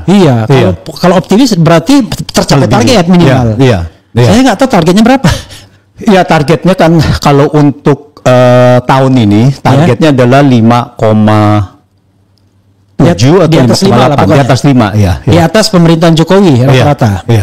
Karena kalau SBY 6 kan, Jokowi 5 rata-rata. Di atas itu dan kemudian naik menjadi terakhir 8% di tahun 2029. Nah, sebetulnya itu yang targetnya gitu. Secara global dan gradual, silakan Prof menguji ini dari pertumbuhan ekonomi, pesimis atau optimis? Ya, kalau kita lihat dari yang kuartal pertama itu kan 4,87. Itu berarti sudah di bawah. Dan kalau kita lihat ke depan, di bawah rata-rata Jokowi dan di bawah target. Di bawah target. Targetnya 5%. Targetnya adalah anggap aja 5,3 lah. 5,3%. Nah, sekarang kalau kita lihat bahwa apakah semester yang akan datang ini bisa melebihi itu apa tidak gitu. Nah, saya tidak melihat tanda-tanda ke situ. Karena kalau kita lihat bahwa daya beli masih turun, ya. Jadi tidak ada tanda-tanda bahwa ini akan bisa naik melebihi dari 5%. Sampai akhir tahun. Sampai akhir tahun kalau kita lihat. Ini udah bulan Juli dan kita sudah lihat. Dan ini yang perlu saya kasih catatan. 4,87% itu menurut saya adalah menurut saya itu adalah sudah ada fabrikasi dari data ekonomi. Saya sebutnya fabrikasi. Jadi dan di zaman Jokowi fabrikasi itu Prof pernah nulis terjadi gitu ya? Iya. Dan ini dia tidak berani main terlalu tinggi karena nanti akan digugat barangkali. Tapi dia main di angka-angka yang aman. Sekarang mulai adjustment. Mulai adjustment apa yang ada sebenarnya gitu. Nah, inilah yang saya khawatirkan. Sekarang mereka adjustment, Prabowo tidak mengatakan fabrikasi dong. Nah, jadi mulai disesuaikan gitu. Saya pernah di-challenge gini, Bang Refli. Dia bilang, kok Anda bisa mengatakan bahwa ini ada data fabrikasi? Kasarnya adalah manipulasi lah. Kok bisa gitu? Padahal IMF juga mengatakan, memperkirakan pertumbuhan ekonomi kita juga sekitar 5% gitu. Nah, itu bagaimana gitu? Saya bilang begini, IMF dan World Bank dan semuanya itu mengambil dasarnya data kita. Sumbernya data kita gitu. Dia cuma percaya aja dengan kita. Dia dengan ekstrapolasi atau ngomong apapun. Itulah gitu. Nah, sekarang begini, saya kasihkan 2 contoh. Satu adalah sewaktu tahun 2011 sampai dengan 2016 itu ekonomi India itu bertumbuh 7% per tahun rata-ratanya. Tapi kemudian ada ekonom dari India yang dia di Harvard, profesor di Harvard, dia pernah pada saat itu adalah sebagai penasehat presiden juga pada saat itu, dia mengatakan bahwa ini terjadi overestimate. 7% itu overestimate. Menurut perhitungan dia 4,5% plus minus 1%. Dengan 95% tingkat kepercayaan. Jadi itu 4,5, 3,5 sampai 5,5. Itu maksimal 5,5. Ya. Nah itu. Jadi dan berapa pada saat itu proyeksi IMF? 7% juga. Karena dia ngikutin aja. Kalau ditanyanya kok bisa begitu, kita mengatakan bahwa ini padahal IMF mengatakan itu sekitar 5%, kok bisa saya mengatakan bahwa ini tidak benar gitu. Ya buktinya memang banyak gitu seperti itu karena mereka mengambil data yang kalau ada. Misalnya ya, menurut Prof, rata-rata pertumbuhan ekonomi selama 10 tahun itu berapa kalau dirata-ratakan? Ini pasti sekitar maksimal 4%. 4% maksimal 4%. Padahal gitu. klaimnya 5%, ya. Nah, waktu kuartal pertama ini 2025 itu saya begini, kita ada bisa memisahkan pertumbuhan ekonomi dalam negeri dan pertumbuhan ekonomi internasional. Berasal dari ekonomi dalam negeri, berasal dari ekonomi internasional, ekspor dan impor. Dari dalam negeri itu hanya bertumbuh 3,22% untuk kuartal pertama. Dan itu pun menurut saya 2025 ini 2025 kuartal 1. Dan itu pun menurut saya statistik sudah overestimate BPS. 325 pun 3,22 pun itu sudah overestimate. Dan apa yang saya katakan itu sama mirip seperti ada lembaga ekonomi di London namanya Capital Economics. Nah, dia juga mengatakan sangat mengherankan bahwa pertumbuhan 10 tahun dan per kuartalnya itu rata sekitar 5%. Jadi nggak ada gelombang fluktuasi. Tidak ada gelombang fluktuasi. Padahal ekonomi dalam 10% itu impossible kalau tidak ada siklus. Iya. Dan menurut dia ada namanya internal activity tracking. Nah, dia bilang data bulanan itu menunjukkan fluktuasi gitu. Nah, dia bilang bahwa ini sangat menyedihkan. Antara biasanya awal tahun sama akhir tahun itu beda biasanya kan? Salah satunya begitu dan juga yang itu ada kalau kita ada fluktuasi khususnya di Indonesia perbedaan dari harga komoditas, wah itu bergejolak gitu. Ada event lebaran apa gitu-gitu ya. Nah, ini sangat sangat mengherankan. Dia juga mencurigai itu dan saya juga mencurigai itu. Jadi yang 4,87% ini saya juga mempertanyakan. Jangan sampai. Jadi pertumbuhan BPS di dalam negeri kecil. Jadi ditunjang oleh ekspor. Ekspor itu pun ekspor bahan mentah. Ekspor apa? Ya, dan itu pun datanya belum tentu benar. Karena begini, itu data industri ekstraktif, cuma tinggal ngambil dari perut bumi gitu ya. Ya, satu ekstraktif itu dari industrinya dan kedua itu dari nilai nominal lalu dikonversi menjadi nilai real karena kan pertumbuhan dengan namanya ekonomi real kan, value added kan. Itu pun sebenarnya bisa dimanipulasi gampang gitu. Dengan yang namanya secara teknis namanya deflator. Jadi dibagi nominalnya kalau 100 ya dia bisa mainkan bahwa realnya bisa 90 atau 95 atau 80. Itu sama dengan ya pemerintah ini sangat peduli sama angka-angka. Termasuk bayangkan jangankan ekonomi begini, kepuasan survei aja bisa dimanipulasi. Saya pernah men-challenge, saya mendapatkan survei dari seseorang. Jadi tingkat kepuasan terhadap kinerja Prabowo itu antara, kan dia bikin 5 kategori. Sangat puas, cukup. Kemudian tidak puas, sangat tidak puas. Nah, yang namanya cukup itu yang wilayah abu-abu 22%. Sementara sangat puas dan tidak puas itu 59%. Tiba-tiba 22% dia masukkan ke menjadi rating approval. Jadi rating approvalnya 81%. Padahal kalau mau real benar 59%. Saya sudah konfirmasi ke Burhanuddin. Kan cukup ini kan nggak jelas apakah cukup puas atau cukup tidak puas. Iya benar kata Burhanuddin, mestinya 0 ini faktor netral mestinya. Jadi nggak boleh dimasukkan ke kategori puas karena dia akan menjadi 3 komponen kan nggak fair kan? 2 positif, 1 netral, 2 negatif. Jadi kalau mereka mengatakan puas, ya masukkan di puas, jangan cukup begini. Nah kalau puas dan sangat puas itu digabungkan, maka rating approval pemerintah itu cuma 59%. bukan 81% sebagaimana digembar-gemborkan oleh Menko Polkam dan lain sebagainya.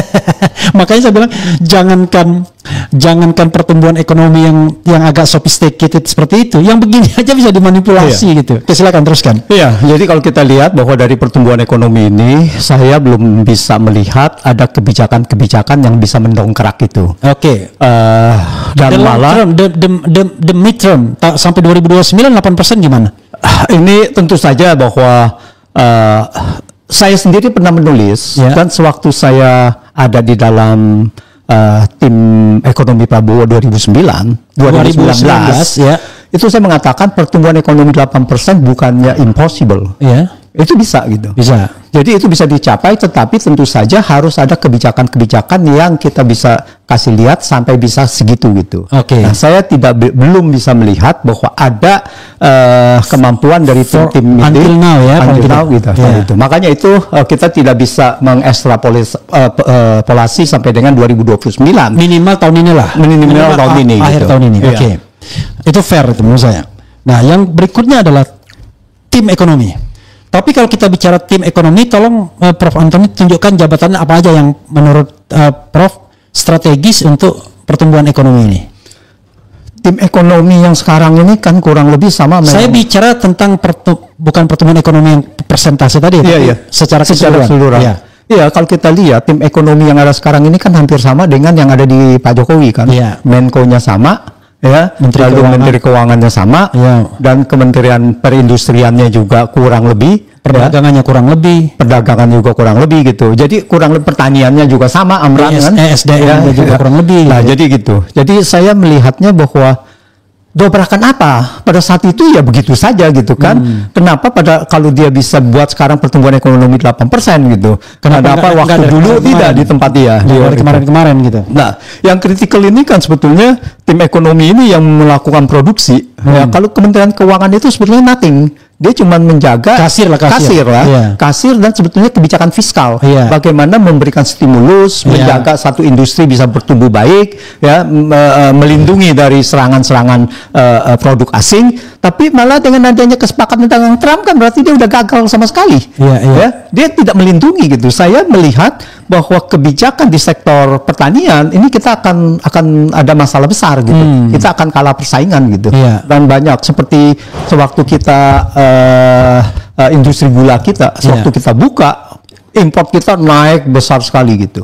Nah, ini juga saya perkirakan khususnya di sektor jagung ya, itu kita akan jadi masalah besar dan banyak gitu. Jadi kita punya industri tidak akan bisa berkembang. Nah, ini yang membuat saya pesimis kalau untuk tahun depan dengan adanya kesepakatan ini kita punya industri sulit untuk bersaing. Ada yang berkatakan ya ini kita sebagai stimulan kita agar bisa meningkatkan daya saing dan sebagainya. Itu kan retorika aja gitu. So, ini kan tidak terjadi gitu. Kenapa sekarang tiba-tiba yang saingannya lebih berat seolah-olah kita bisa gitu. Nah, jadi saya melihat itu kalau dulu aja nggak bisa, ya sekarang ya kurang lebih sama gitu. Bahkan worse. Karena mereka orang yang mapan, yang nggak mau ngambil resiko. Jadi begitulah. Jadi saya lihat bahwa di sini dari tim ekonomi ini tidak bisa membuat suatu kejutan-kejutan. Jadi dari yang bagian produksi dari pertanian, ya perkebunan, kita lihat ya itu saja gitu. Itu menyangkut kemampuan atau hambatan? Begini, itu menyangkut pertama kali adalah mengenai policy development. Dari policy development, lalu bagaimana membuat hal ini menjadi suatu kebijakan untuk development itu. Pertama kita ingin ada pembangunan, misalkan industri agriculture atau apapun gitu. Lalu bagaimana membangun ini dilakukan dengan satu kebijakan. Nah, kebijakan apa yang bisa menunjang itu gitu. Nah, itu, dan kita melihat artinya kebijakan yang sifatnya sektoral ya, yang sektoral per sektor. Karena tidak kan kalau semuanya global ya berarti leadership presiden, tapi ini sektor-sektor yang dikomandoi para menteri itu ya. Tapi itu kan semua di bawah koordinasi juga. Satu adalah di bawah Menko. Interconnectionnya gimana ya? Nah, itu. Jadi saya tidak melihat sekarang begini aja. Contohnya sekarang mengenai kebijakan gula. Ini kan sebetulnya hal yang sangat mudah untuk menentukan kita boleh import apa tidak boleh import gitu. Dan apa yang kita harus import gitu. Masa harus ada rapat koordinasi terus setiap sebulan 2 bulan sekali? Memerlukan berapa banyak itu energi yang harus dibuang. Itu saya waktu kebetulan saya saksi ahli ya untuk di Tom Lembong, itu saya bilang itu pada akhir bulan November itu selesai tuh. Kita harus produksi berapa itu selesai. Nggak perlu lagi ada yang namanya rapat koordinasi gitu. Itu sudah jelas. Kita cuma siapkan persediaan awal itu sebanyak 1,25 juta sampai 1,5 juta.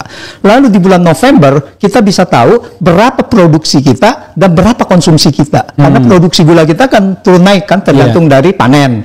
Nah, dari realisasi itu tinggal ditambahkan saja bahwa berapa defisitnya itu yang kita harus import gitu. Itu sangat mudah sekali gitu. Iya. Nah, ini tidak bisa dilakukan gitu. Akibatnya ya mungkin karena orangnya tidak kompeten juga, tiba-tiba dia selalu membutuhkan protection gitu ya. Iya. Jadi keamanannya adalah wah ini sudah rapat, jadi nggak ada yang berani ngambil inisiatif. Tapi masa begitu inisiatif dikriminalkan? Sekarang ada Kementerian Perdagangan, Kementerian Perindustrian, ada Kementerian Pertanian yang di dalam rapat koordinasi itu, ada Kementerian BUMN, ada Kementerian koordinator dari itu. Itu gimana gitu? Begitu banyak kementerian, tetapi hasilnya pun sangat buruk gitu kan? Nah inilah, ini melihat bahwa memang kita punya tim untuk di situ perlu benar-benar peremajaan gitu. Oke, ini karena orangnya atau karena strukturnya? Saya rasa karena orang, struktur sudah oke. Loh, ini bukannya oversize enggak? Oversize bukan kan, karena kita bicara ekonomi kan tadi perindustrian, pertanian, perkebunan dan sebagainya itu kan sama aja. Oke, sama ya. Iya. Oversize itu di bidang-bidang lain. Bidang lain yang misalkan hukum dan HAM itu dipecah. Ya kan? Banyak kali. Lalu kemiskinan, sosial itu semua dipecah juga gitu kan. Dengan soal urusan agama juga banyak ya. Ada Kementerian Agama, ada urusan haji, ada urusan dana haji, ada kepalanya, ada wakil kepalanya, banyak kali gitu ya. Kementerian Ekonomi kan sama. Ya, oke. Bidang ekonomi. Nah, the last but not least, tentu the president ya. Kalau nanti Prof. Antoni mau bicara the vice president silahkan. Tapi the president ini, terus terang saya ini termasuk orang yang bingung. Karena ingin objektif, malah bingung sendiri.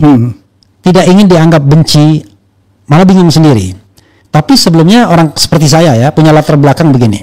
Saya ini ibaratnya gimana? Punya kesimpulan begini. Kita haram hukumnya ya membantu seorang pemimpin yang mendapatkan kekuasaan dengan cara curang. Kan begitu. Itu keyakinan politik saya. Tetapi kan itu tidak realistis. Masa semua orang tidak boleh membantu pemerintahan? Maka kemudian kredo politik saya sehari ini, saya dorong orang-orang baik untuk berada di pemerintahan. Siapapun to whoever. Yang penting dia orang baik, tidak korup dan lain sebagainya. Salah satu indikatornya. Tapi untuk diri saya sendiri, saya sudah mengatakan saya akan di luar pemerintahan sampai 2029. Kecuali ada perubahan yang luar biasa ya. Kita nggak tahu itu. Tapi kalau normal saja, ya udah sampai 2029 di luar pemerintahan. Dan tetap ingin menjadi oposisi dengan harapan Pak Prabowo menjaga iklim demokrasi, tidak memenjarakan orang yang mengkritik seperti zaman atau era Jokowi. Oke. Tapi tetap saja saya merasa walaupun sudah mengambil garis yang jelas seperti itu, saya agak bingung. Kalau saya mengkritik, kok kesannya Anda nggak dapat jabatan, kesannya benci. Enggak. Saya kasih contoh misalnya. Dia mengatakan bersumpah untuk menjalankan hukum seluruh-seluruhnya. Konstitusi, itu sumpah presiden kan di konstitusi. Tapi hari itu juga malamnya ketika mengumumkan kabinet, sudah dia langgar undang-undang. Penempatan pada waktu itu Mayor Teddy sebagai pejabat, sebagai setingkat sekretaris kabinet, setingkat menteri yang tidak pensiun. Tiba-tiba dia cuma sekelas eselon 2, tapi eselon 2 bisa ngatur-ngatur semua. Iya. Kan ini kan tidak konsisten. Kalau memang mau memberikan jabatan buat dia, disuruh pensiun dia. Biar kemudian tidak terjadi huru-hara lah besok. Kasihan kan Teddy-nya nanti. Kalau tiba-tiba dia Prabowo tidak lagi di sana, di institusinya bisa berhenti dia, ya kan. Kemudian memberantas korupsi, ya kan. Tapi begitu mengumumkan, bahkan terduga korupsi pun dia rekrut lagi. Kan dulu kan ada menteri koordinator yang disuruh mundur karena ada 11 sprindik, kalau enggak akan ditingkatkan. Mundurlah dia jadi ketua umum partai. Ada yang menteri yang terima uang dari BTS diangkat lagi dia. Ada wakil menteri yang sudah dijadikan tersangka, menangnya hanya karena pra-peradilan entah gimana caranya, diangkat lagi juga. Ya.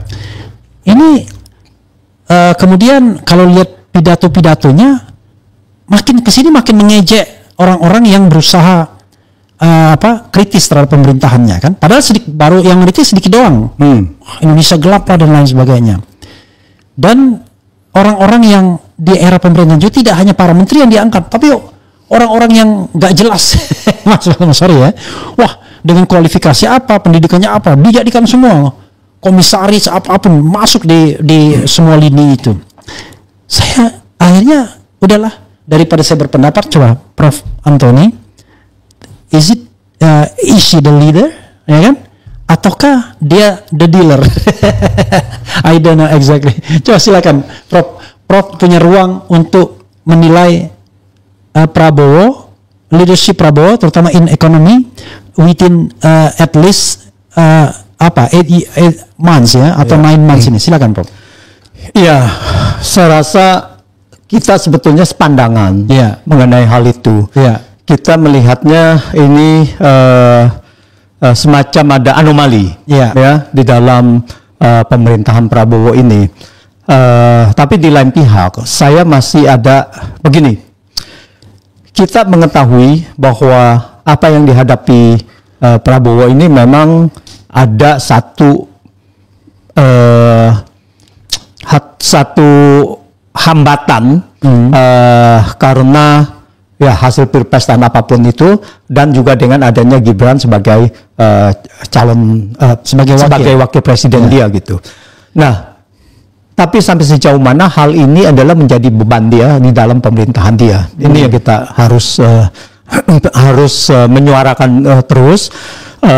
Kalau kita menyuarakan itu, menurut saya kita tidak mengkritisi dalam arti pemerintahannya, tetapi kita mengkritisi bahwa ini jalan setidak-tidaknya prasyarat untuk membuka jalan ke depan yang lebih baik.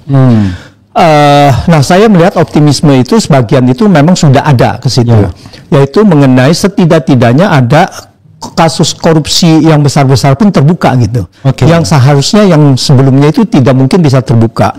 Apakah pada saat itu akhirnya memang menarik aktornya intellectual dader kalau kalau bahasa pelakunya pidananya. Nah, apakah itu juga di situ? Nah, itu nanti kita akan melihat lagi. Contohnya adalah di mana sudah ada tangkap tangan yang di Sumatera Utara. Nah, apakah ini bisa menjerat sampai ke Bobi kan gitu kan? Nah, ini kita harus tunggu juga gitu. Nah, apakah Kejaksaan Agung berani untuk ke sana gitu? Nah, itulah. Jadi kita lihat bahwa itu sudah ya, kalau ini ada di era Jokowi itu nggak mungkin ditangkap gitu. Ya. Dan ya kita tahulah kasus minyak ya, dan sampai Risa Khalid itu dijadikan tersangka gitu. Ini sudah luar biasa gitu. Walaupun orangnya belum ditangkap. Nah, walaupun orangnya belum ditangkap, kabur, dia tidak jelas gitu kan. Tetapi untuk mentersangkakan aja itu sudah satu hal yang sangat luar biasa ya, melihat dari bagaimana kedekatan Risa Khalid dengan Jokowi saat itu ya, di eranya Jokowi gitu. Nah, untuk hal-hal ini kita melihat bahwa mungkin, tapi sekedar tambahan, jangan lupa Reza Khalid ini justru waktu Prahara, Prabowo Hatta Rajasa, dia berada di Prahara kan, dekat sama Hatta Rajasa kan Reza Khalid sebelumnya. Sebelumnya. Ya, bahwa pada saat itu, tapi begitu Jokowi menang dan ada Faisal Basri memperbaikin itu, dipotonglah kaki Reza Khalid sedikit, tapi tiba-tiba recovery lagi, dia hidup lagi. Ya, sebetulnya apa yang dilakukan oleh Jokowi itu kan hanya sebagai gimmick saja, sebagai konsumsi politik saja, awal-awal.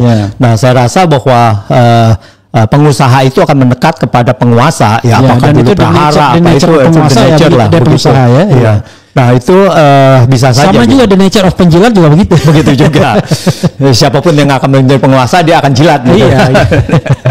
Nah, itulah bahwa tetapi sudah sekarang dijadikan itu tersangka, ini sudah luar biasa. Dan kita, ini adalah satu secercah harapan ya, bahwa pemberantasan korupsi ini akan benar-benar bisa terjadi. Walaupun nanti lambat, tetapi pada saatnya begitu Prabowo sudah merasa saya harus sudah waktunya memberantas korupsi ini sampai ke akar-akarnya. Nah, disitulah bahwa itu akan cepat gitu, karena semuanya sudah ada gitu. Nah, ini adalah optimisme yang ada gitu, melihat dari tindakan-tindakan yang ada berdasarkan pengamatan atau optimisme dari dalam diri Prof. Enggak, berdasarkan pengamatan. Berdasarkan pengamatan. Tentu saja berdasarkan fakta-fakta yang sudah terjadi. Ya kan, kalau kita di persidangan harus lihat fakta persidangan, jangan kayak hakim kan mengabaikan fakta persidangan. Nah, ini ada fakta-fakta yang terjadi gitu. Nah, itu yang membuat saya merasa ada optimisme bahwa Pak Prabowo lambat laun itu akan kembali ke jalannya sendiri. Oke, ya. Jangan sampai pantun yang saya ulang ini saya omongkan lagi. Ini kan pantun Tifatul sendiri yang saya perbaiki rimanya, 2 rimanya. Aku kira angin yang mendesir, ternyata hanya patahnya dahan. Aku kira singa padang pasir, ternyata hanya kucing rumahan. Prof, wrap up dan kemudian closing statement, silakan. Ya, ini wrap up-nya apa? Ini ada 3 apa? 3 topik ini. Kwik Kian-Gi, Tom Lembong, kemudian Prabowo. Ya, kita memang ya kehilangan lah. Kita tahu bagaimana sepak terjang Pak Kwik sebagai benar-benar nasionalismenya semua orang sudah mengakui lah ya. Jadi kita berdoa agar beliau ada di sisi yang terbaik lah, di surga, di sisi Tuhan yang Maha Kuasa. Semoga jalannya dilapangkan. Dan kalau kita bicara Tom Lembong, maka kita berharap bahwa hakim banding ini akan harus memperhatikan fakta-fakta persidangan. Selamatkanlah Indonesia. Ini bukan hanya kita bicara Tom Lembong, kita bicara dengan versus Jokowi, tetapi kita bicara bangsa Indonesia secara keseluruhan, bahwa Indonesia adalah negara hukum. Nah, ini harus ditegakkan. Tanpa ada hukum, Indonesia pasti akan terpuruk. Kalau ini bisa dimainkan hukum di sini, itu nanti akan bisa dipermainkan lagi kepada orang-orang lainnya gitu. Nah, terus mengenai pemerintahan Prabowo ini, ya kita berharap bahwa pemerintahan Prabowo benar-benar secepat mungkin yaitu memikirkan kepada kepentingan rakyat gitu. Rakyat ini sudah banyak yang susah sekali, apalagi dengan penerimaan APBN yang semakin terpuruk ya, dan utang semakin banyak, dan Danantara itu barusan ini kan utang 10 miliar US dollar. Itu setara dengan kurang lebih 163 triliun ya. Bayangkan 163 triliun itu lebih dari 25% defisit APBN itu. Menarik utang begitu gitu. Nah, ini berapa defisit APBN kita 616 triliun gitu. 616 triliun. Okay. Jadi itu udah lebih dari 1/4-nya gitu. Jadi ini bukan main-main. Kalau seandainya ada guncangan sedikit, ini kita bisa akan kolaps, akan menjadi krisis moneter lagi. APBN kita berapa? 3.000 berapa? Ya, sekitar 3.500 yang ya. Belanjanya. Kalau penerimaan negaranya kan nggak segitu. Oh iya, belanjanya maksudnya. Iya, belanjanya gitu. 3.500. Iya. Oke, penerimaan negaranya di bawah 3.000. Di bawah 3.000. Oke, makanya defisit sekitar 3.000 penerimaan negaranya. Dia defisitnya 600-an. Oke. Ya, jadi semoga bahwa di sini kita benar-benar membuat foundation landasan supaya ekonomi kita bisa benar-benar mencapai Indonesia emas lah ya, seperti yang dicita-citakan 20 tahun yang akan datang. Oke, sobat sekalian ya. Akhirnya kita akhiri juga perbincangan yang berat ini sesungguhnya ya. Ini tidak hanya sekedar masalah apakah ijazah itu palsu atau tidak. Tapi ini bicara soal perbincangan yang berat. Dan masih global sesungguhnya. Nanti barangkali kita bisa going into details ya. Kalau seandainya kita bicara hal-hal yang jauh lebih teknis. Walaupun saya tahu tidak gampang memberikan pemahaman kepada masyarakat. Tetapi paling tidak ya mudah-mudahan keywordnya akan didapatkan ya. Dengan mudah didapatkan. Jadi kalau itu terkait Kwik Kian-Gi, ya contohlah Kwik Kian-Gi. Tapi ada satu saya ingin tanya lagi, jadi Kwik ini kalau sama Prabowo bisa nggak saya katakan sama cara berpikirnya? Maksudnya gini, kalau dia ekonomi rodok-rodok sosialis itu, enggak ya? Ya, Kwik ini ya mazhabnya sosialis lah. Sama dengan Prabowo kan? Sama dengan Prabowo gitu. Iya, karena dengan Sumitro itu kan satu PSI ya, satu lulusan juga. Iya. Oke. Satu kampus juga gitu. Jadi mudah-mudahan ya sosialis itu jangan Anda kait-kaitkan dengan yang lain ya, karena sosialis itu sebetulnya sosialis yang lebih tepat adalah dia demokrat, dia sosialis demokrat. Sosialis ya. Demokrat sosialis ya. Iya, iya. Sosdem ya. Jadi sosialis demokrat, dan itu ada di rumusan. Itu sebenarnya yang paling kuat mempromosikan itu ya Hatta waktu merumuskan Pancasila. Makanya adalah sila keadilan sosial bagi seluruh rakyat Indonesia, ya kan? Itu kan semuanya dari satu kampus semua itu. Iya. Kebetulan dari Belanda. Dari Belanda, dari Erasmus juga. Iya. Dari jangan lupa Belanda dekat-dekat dengan negara-negara Eropa Utara, Skandinavia. Jadi mereka itu ekonominya agak berbeda dengan Eropa Barat. Mereka roda-roda sosialis, dan terbukti mereka lebih tahan, lebih kuat ekonominya paling tidak dari sisi kemakmurannya ya dibandingkan dengan negara-negara Eropa Barat. Itu negara-negara Skandinavia itu. Begitu saudara sekalian ya, mudah-mudahan kita nanti akan berbincang hal-hal yang lebih substantif.